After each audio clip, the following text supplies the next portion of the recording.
communist, a threat to America, who's incompatible with the governing style of America? You think he's incompatible with the governing style of America? His values are fundamental. Trump doesn't think that. Trump is wrong on this case. You think Trump is wrong on this case? Zohran Mamdani's principles are fundamentally hostile to the founding principles. Progressive YouTuber Adam Mockler was a guest on Abby Phillips' CNN program to go up against some MAGA stooges over fear-mongering from right-wingers over Mamdani, socialism, communism, many of their favorite buzzwords. We're going to take a look at this panel on Abby Phillips' show that included Adam Mockler and the rest. I want to share some thoughts on this as well. Let's get into it together. Tonight, a surreal love fest between Donald Trump and the next mayor of New York. Zohran Mamdani visiting the White House today in a meeting that had to be seen to be believed. In light of what each man has said about each other over the last few months, this was extraordinary. He's a communist. We're going to go to a communistic state. That's so bad for New York. I think I met with a man who's a very rational person. I met with a man who really wants to see New York be great again. If there is any way to terrify a despot, it is by dismantling the very conditions that allowed him to accumulate power. I've been called much worse than a despot, so it's not that insulting. Maybe I think he'll change his mind after we get to working together. I am Donald Trump's worst nightmare as a progressive Muslim immigrant who actually fights for the things that I believe in. What I really appreciate about the president is that the meeting that we had focused not on places of disagreement. The Mamdani thing is it's a disaster waiting to happen. We can't have a communist in charge of a great, supposedly free enterprise, kind of a representative city. Would you feel comfortable living in New York City under a Mamdani administration? Yeah, I would. I really would, especially after the meeting. Our city is under attack by an authoritarian Trump administration. Are you affirming that you think President Trump is a fascist? I've spoken about... That's okay. You can just say yes. Okay. It's easier. It's easier than explaining it. I don't mind. Trump walked back his threats to cut funding to New York, and tonight he even posted photos of the visit saying the meeting was a great honor. Errol, what's going on? I mean, Zohran Mamdani won because he was opposed to Trump. Well, how's this going to play? The city of New York won because there was a non-zero chance that there would be National Guard troops and chaos in the streets, even before the inauguration of Mamdani. So it's great that that's not necessarily going to happen, or at least it's not going to happen imminently. Mm-hmm. I think, look, there are a couple of things that are going on. One is that Mamdani came the way you're supposed to come to Donald Trump. You come with strength, and you come with some kind of notoriety, with some popularity. So he didn't just win the election. He won in a way that nobody's ever seen before. He went from 1% in the polls to winning the Democratic primary in about 6 months. He's got a certain amount of celebrity. President Trump noted that there were more press there, international press included, than for some heads of state. That gets the attention of somebody like a Donald Trump. And I guess finally, look, it is part of the Trump story. The Trump family fortune came from working with mayors and local officials in New York. And I think it's just kind of hardwired into him that being friendly with the mayor of New York can be a very lucrative proposition. He said he used to want that job. Absolutely. It actually is a bit surprising he never actually did it. But, Brianna, Republicans are planning to run against Mamdani and to paint Democrats as communists, whatever. Now that seems to be completely out the window. How do you even do that? I think Republicans should still stick with that strategy. Okay. I have very mixed feelings on today. I think the president, to your point, did what an executive would do. Whether you like Mamdani or not, he is running the largest city in America. You are going to have some kind of conversation with him. And it's nice that they had a cordial conversation today. I don't discount that. I also think that Donald Trump is kind of setting the stage here. He's leaving a line of communication open so that when Mamdani actually does take office and starts implementing policies, there could be communication where Donald Trump says, hey, I don't think you should do that, or we're going to have problems.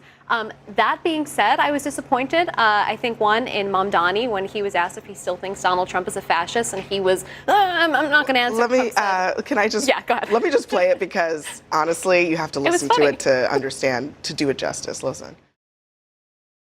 Are you affirming that you think President Trump is a fascist? I've spoken about... That's okay. You can just say yes. Okay. It's easier. It's easier than explaining it. I don't mind. I wish he would have explained it. That's the part. Like you interrupt him so he can explain it. I mean, know you Trump say just completely Trump just is like, don't worry about it, bailed but him we get out it. But you know of what? that Though, answer. they're both talented. Believe it. Like you you say with your charisma, great politicians, great businessmen, and what we saw was good old-fashioned gaming. They were sitting there and they understood that they both needed something from one another. They both understand, Trump especially, that this is a rising star. I want to get a little bit of whatever this is that you have on you because I recognize it in me, and so I'm enjoying it. But what I think is really interesting is that that's just for now. There could be 2 or 3 or 4 things that will be true. Like today, it was nice. It was great. I was surprised. I was like, okay, this, to your point, not on my bingo card, but I was surprised to see how well they got along. But it makes sense because while they're on 2 different sides of the spectrum, there's a lot that they have in common. Well, okay, so I agree. They're both extremely charming. I wasn't surprised actually by this. I didn't think either one of them were going to go in there trying to say I'm the bigger man, even though we know that obviously the president is just because of his position. I thought Trump was definitely going to do that. I didn't, because Donald Trump is the same kind of man who has made it clear he's willing to meet with anybody. And I think actually today is going to be problematic for Democrats because Mamdani did what Chuck Schumer and Hakeem Jeffries are not willing to do, and that is to sit down with the president and try to find some kind of common ground here. Or be complimentary. I've heard that or just be cordial. I have heard that talking point, but I'm not sure I buy it. Yeah, I do. Because at the end of the day, you know, the biggest weapon facing what Republicans are facing next year, which is going to be a really tough re-election for members in the House and the Senate, the economy being what it is, Trump's policies being as popular as they are, the biggest thing that they had that they could potentially run on is the S word, socialist, the C word, communist.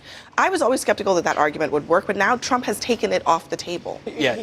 I really enjoyed Abby Phillips' laughter here about this, and it is hilarious. I mean, this is probably the funniest thing that's happened during the Trump administration, with Trump literally just saying, it's okay, you can just say yes to being called fascist. That was hilarious. I think Abby Phillip is wrong that this takes socialism off the table. The Republicans and MAGA are going to be completely unfazed by this. Just rank and file, just MAGA people that you see on social media, they're throwing out socialism and communism left and right just as much as they always did. And the pundits like Breonna Lyman here and Joe Borelli that we haven't gotten to yet, they're going to continue to refer to every Democrat. It doesn't matter if it's Zohran Mamdani or it's Nancy Pelosi or Joe Biden as socialist and communist. These words no longer have any meaning beyond just being a boogeyman for the right wing. They could call the Democrats witches, you know, and warlocks, and it would be the same thing. It's just whatever they don't like is socialism and communism. So I don't think this changes anything because it's what Republicans have been saying for literally decades.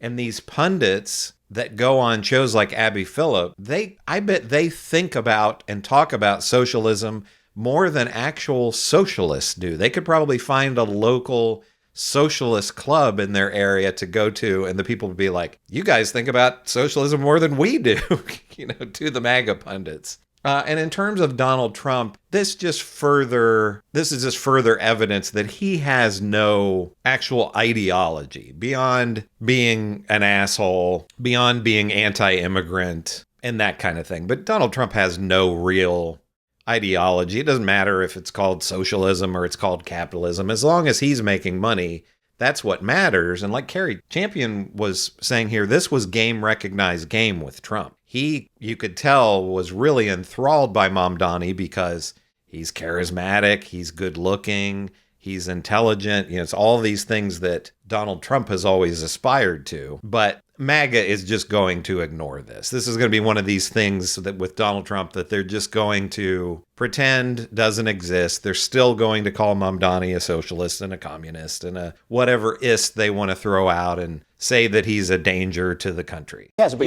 you saw Donald Trump essentially undermining the MAGA media ecosystem in real time. For the past few months, they've called Zohran Mamdani a jihadist, communist, a threat to America who's incompatible with the governing style of America. You think he's incompatible with the governing style of America? His values Trump are fundamental.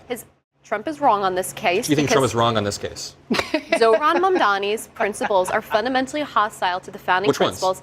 his idea that we should confiscate property. John Locke, the founders, they were very clear that property rights. Has he ever talked to founding. He's never said anything about confiscating. He said he wants to take I'm luxury moderated two debates condos. and have interviewed him half a dozen times. Then you would know that he said that. There's no confiscation. Hey, maybe Then you there's would a know. chance. You would Okay, know so that he said that. He said. Can I just and say, then luxury this condos is should a be perfect, taken if they're not in use. This is a perfect example. The MAGA media ecosystem has made Zohran seem like this extreme jihadist. evil And listen, man. some of his ideas The are outside legislation the he current political supports in the spectrum. council will force property owners, before they can sell it on the public market, It's called to right of sell it. first Why didn't Trump to confront sell him it about to that a the other day? Why didn't Trump confront him about it? Why was Trump? He said it was his honor. Maybe he did. Yeah. Well, you know what his Trump honor. said? Trump said that we both agree on increasing On the build housing. supply of housing, and They're that's best going friends. They're to BFFs. I'll tell you why it hasn't. I'll tell you why it hasn't taken the socialism issue off the ballot, because Zohran Mamdani's own party is facing a challenge. Because not just is Hakeem Jeffries facing a challenge from a socialist, but you have Jerry Nadler retiring and socialists running for that seat. You have Dan Goldman facing a socialist challenger. You have Grace Meng facing a socialist challenger. All these members of the House, there's probably 4 or 5 of them, are facing socialist challenges. Although, I I guess we should know that Mamdani has explicitly come out against a challenger. And this is why I to give him Hakeem credit. Jeffries. This is why I give him credit, Yeah. because he has the most to lose. He spent last night basically telling his own DSA members not to support a socialist against an establishment Democrat. Yeah. Now today he's out there, chumming around with Donald Trump. He has a lot to lose on this, and I give him credit for doing the right Let thing. me for the ask city. you real quick on Elise Stefanik. She had a response to all of this. She says, we all want New York City to succeed, but we'll have to agree to disagree on this one. If he walks like a jihadist, if he talks like a jihadist, if he campaigns like a jihadist, if he supports jihadists, he's a jihadist. And he is Kathy Hochul's jihadist. If you're Elise Stefanik tonight, how do you feel? Because I'm not sure that works I don't think, anymore. no matter what, she ain't going to take her foot off the gas. I mean, she's going to go after him. She uses the term jihadist, but if you hang out with Hassan Piker, if you hang out with people that deny 9/11 was the responsibility of Islamic terrorism, you hang out with people like that, you're going to get that criticism. That's going to be her issue. That's what she's going to push in the campaign, and I don't think she's going to take her foot off the gas one bit. Errol, why do you think Mamdani made this pivot? In a way, I mean, it is somewhat, it's smart because he neutralized Trump in especially in the first maybe 6 months of his term on some very key issues, law and order, maybe even ICE, funding for the city of New York. Why do you think he ended up here? Well, look, Mamdani wants to succeed. He wants to be a successful mayor before he wants to do anything else. This caricature that people have painted of him as if he's some ideologue who all he's ever wanted to do is implement this ideology. He's been in office for 5 years. That is not at all what has happened. We've seen what socialist incumbents have done. If you look at Alexandria Ocasio-Cortez, they have not ended the social order. They have not overturned capitalism. Bernie Sanders has been in office for how long? He's given the same speech for a generation. Because they're a minority within the Democratic conferences, they're still a minority. Zohran didn't pass any legislation. Doesn't mean he didn't propose and push socialist principle attempts legislation. to terrify the public over people because they have the socialist word somewhere in their ideology, somewhere on their website. It just doesn't work. We just put it to a vote in the biggest city. We had record turnout. Yep. We put it to a vote. And that's the problem. It didn't work. It was put to a vote in the biggest city, but I bet you Abigail Spanberger couldn't run as a socialist. I bet you Mikey Sherrill couldn't run. Mikey Sherrill couldn't run as a socialist. So the Democratic Party is fully beholden to socialism. No. I'm saying the Democratic Party doesn't know who it is, as evidenced by the point that I just pointed out. There's 6 members of New York being primaried by socialists. You think the Republican Party knows what they are right now? There's a lot of momentum in New York.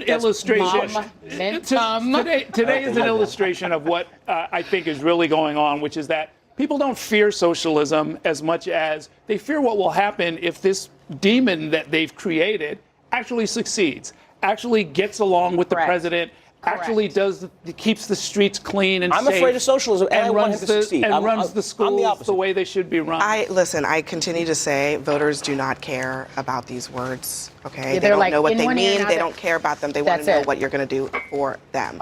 So that was spot on from Abby Phillip at the end there. Fortunately, Republicans are going to continue to fearmonger about this, but fortunately, this fearmongering is less and less effective because people have seen through all of this. Adam Mockler is right here to laugh at these clownish MAGA figures like Joe Borelli, but I don't think this changes anything. the MAGA is going to, they'll just find new people to label as socialist if they feel like it's not effective with Mamdani, if Trump continues to have, try to have this love affair with Mamdani. The Republicans are going to continue to roll the fear-mongering out there. And let's not forget, they called Biden a socialist. They called Kamala Harris a socialist. They called, a Marxist and, a fascist and whatever else. They called Barack Obama a socialist when these were centrist corporate Democrats. But it doesn't matter. That's the language that MAGA is going to use. And as Abby Phillip is saying, it becomes increasingly less effective all the time as young people are not fooled by this like boomers and other generations were. So I somewhat disagree with Adam Mockler that that this somehow harms the right-wing ecosystem, that they can't use this anymore, because